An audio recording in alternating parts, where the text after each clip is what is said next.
Hey everyone, welcome back to Juggling Gym. Today I'm going to tell you about the 5 things I wish I knew when I was a beginner juggler. For most people, when they start with one ball, they're pretty okay because most people have thrown and tossed one object before, and it's not too difficult.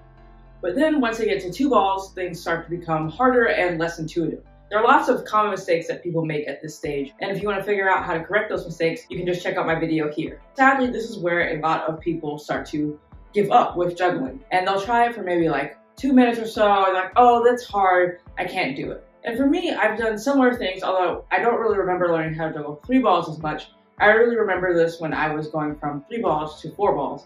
And it was kind of an accident that I actually got my 4th juggling ball because I didn't think that I could juggle 4 balls. The thing is that I could have started juggling 4 balls a lot earlier if I had just believed that I could have done it. And now I know that if I work at pretty much any juggling trick, even if it's really hard, with enough practice, I'm gonna get it. So the 5th piece of advice I would give myself is don't sell yourself short. The next piece of advice has to do with how you practice. I actually got this tip from my friend Reggie, who runs a podcast called A Life of Learning. There's plenty of research that says it's better to do lots of short sessions within a week rather than doing one big session once a week. One easy way to make this happen is just to leave your juggling props around the house. When you see the juggling balls, you can just pick it up, work on a trick for a few minutes, and then get back to whatever you're doing. It also reminds yourself that later you should have a longer session that day. The one thing I'll say with this tip is just be careful. Sometimes I get carried away and I mean to juggle for 5 minutes and it ends up being 20 minutes and I have something else to get done. But overall, I think this is a really good tip to help you get better. The 3rd tip also sort of has to do with practice, but it's really more about how I interact with juggling as a whole. For me, juggling is all about having fun. And some people have different goals, but for me, it's just a fun hobby that I like to enjoy. So this was a few years ago when I was learning 5 balls. And as I've talked about on this channel before, 5 balls is really not my personal thing. And at this point, I already knew how to juggle 4 balls. I knew a few 4 ball tricks and I was okay, I'll learn 5 balls. But then I felt like that was all I had to do with juggling because I didn't really know what other tricks to learn. The tricks I knew were intermediate, and the next step were advanced tricks that take longer. And so I kind of wanted some more intermediate tricks to learn. And this is the point where I kind of juggled the least because I just wasn't having as much fun with it. But the thing is, there are tons of juggling tricks.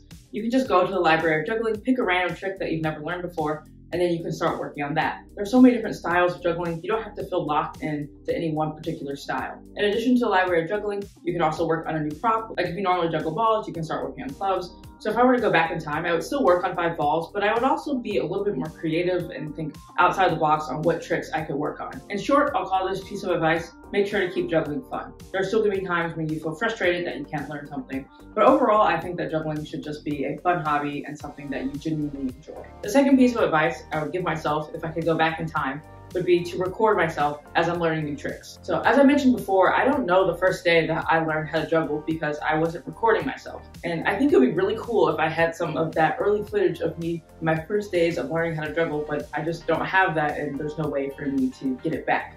And now that I've started making YouTube videos, I record myself a lot more frequently and I've just gotten into the habit of recording myself when I learn new tricks or when I'm working on tricks. And it's really cool to even just go back a few weeks ago and see that I've gotten better at a trick that I was working on.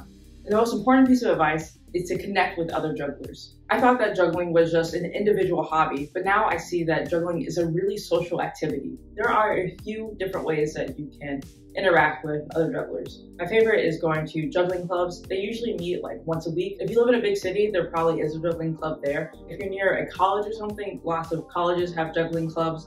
And a lot of my best memories from college have to do with joining the juggling club and being a part of that. You can also interact with jugglers online. So there is a subreddit for juggling.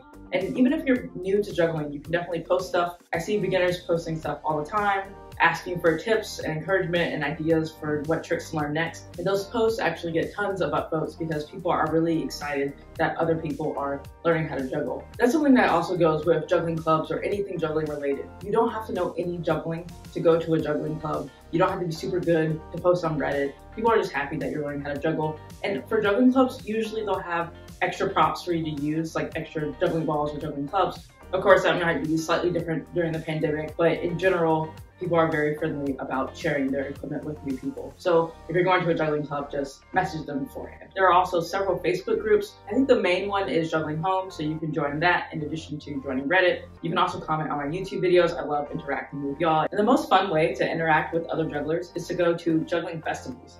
At juggling festivals, hundreds of different jugglers will come together. There are workshops, games, shows, and it's just an amazing time to be with other people who love the same hobby. My favorite part about going to juggling festivals is just going up to random people and asking if they want to juggle with you in past clubs or do something like that. And it's just a really cool way to interact with people you've never met before. So every year, there's the International Jugglers Association Festival. That's in America. There's some international people, although it's like mostly American, I think. There's also the European Juggling Convention, which I've never been to and I definitely want to go to. There are also lots of other festivals. You can look them up on Juggling Edge and then you can filter by country so you can find which juggling festival that you can go to. I highly recommend that you go to one once it's safe to do so. For those of you who have been juggling for a while, what do you wish you had known when you were a beginner juggler? Please feel free to leave a comment down below. I love interacting with y'all. I'll see you next week with another video. Keep juggling and have fun.